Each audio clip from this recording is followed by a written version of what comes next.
because here's the thing. There's levels to financial independence, retire early, right? You have, fat fire, which is like, man, I got all the money to do everything I want to do, discretionary, non-discretionary, right?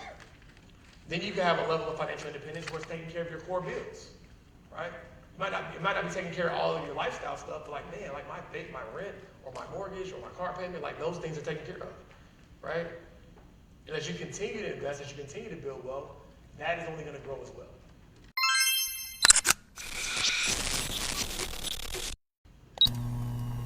So when we think about it, right, the perfect recipe, the perfect combination is how you take advantage, set up your cash flow pool, how you leverage capital and your investments to get closer to your life buyback number.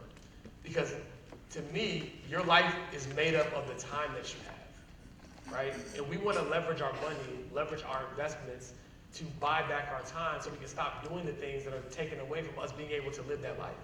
That's the whole reason why we invest. We don't invest because it's the adult thing to do, because it's smart, because our job gave us a 401k. We invest because there are places we want to go, things we want to do, people we want to help, right? A life we want to live, and the only way to do that is to be able to buy back our time so we can spend more of it doing what we love, okay? Now, you already know your life buyback number, right? And now it's time to align your portfolio to hit it. Which asset class can get you there the fastest? So, my personal opinion, I think that an untapped or an opportunity that has not been tapped into enough is business acquisition, right? Obviously, you can leverage public markets to get there faster, but I think that especially people who feel like they're behind, if you feel like, man, I'm getting started late, buying cash flow, buying income is one of the best things that you can do, right?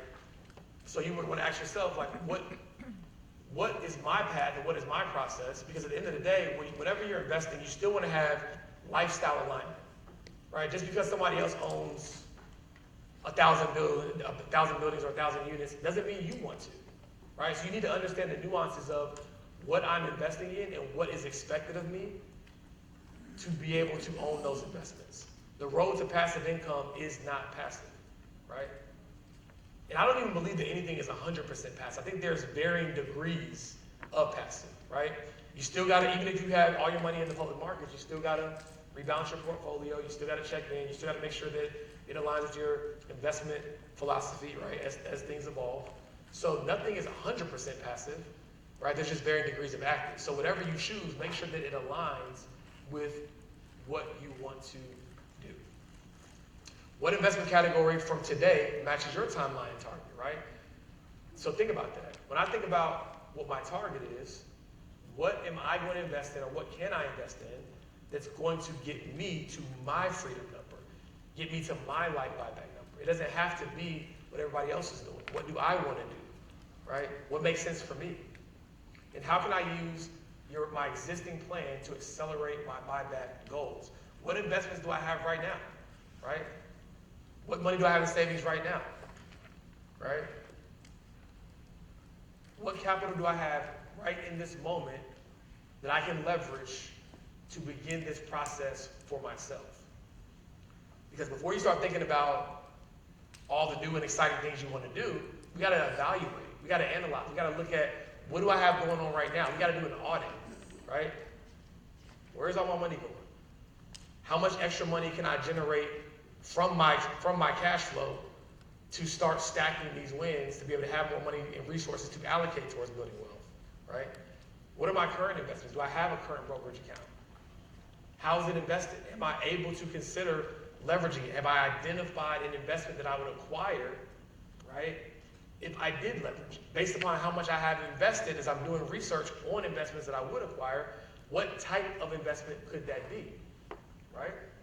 And those are the different questions you want to ask yourself when going through this process. Because at the end of the day, y'all, again,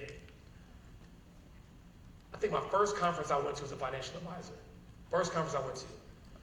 She told this story. She said, in 2011, 1 billion drill bits were sold. right? Anybody know what a drill bit is? Nobody's handing anymore. We just call Tash Rabbit to handle that. Right? 1 billion drill bits were sold, but nobody wanted the drill bit. It's just a drill bit. You don't wake up saying, I want a drill bit, right? And let's just say that they use the drill bits to hang artwork in offices and homes all across the country. She said, but nobody really wanted the artwork either. And that's when I was like, well, why would they buy the artwork they didn't want? She said people wanted the feeling that they got when they walked in the room where the artwork was hung, right?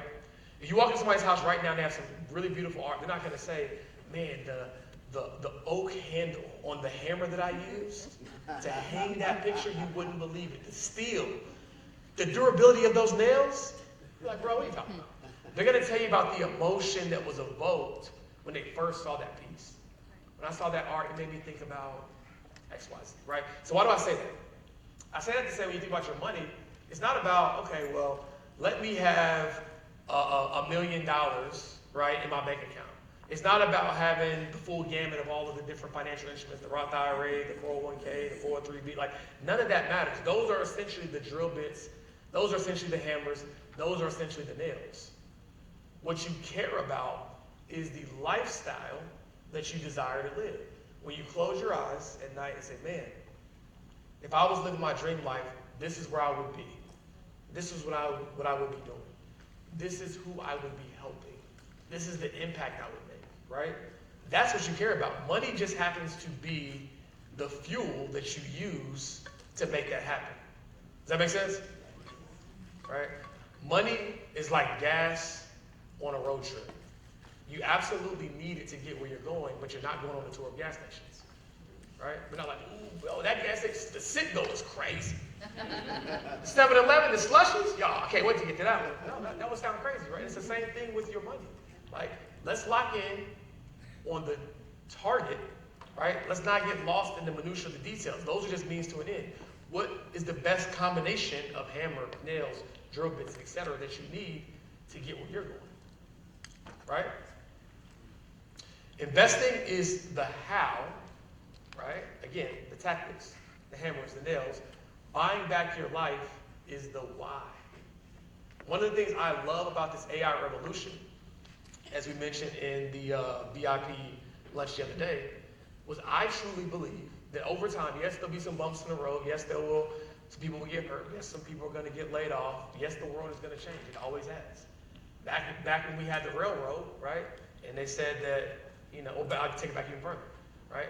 Back when it was the horses, right? They said the railroad was coming. People who had the horses like crazy. Ain't nothing replacing these horses, right?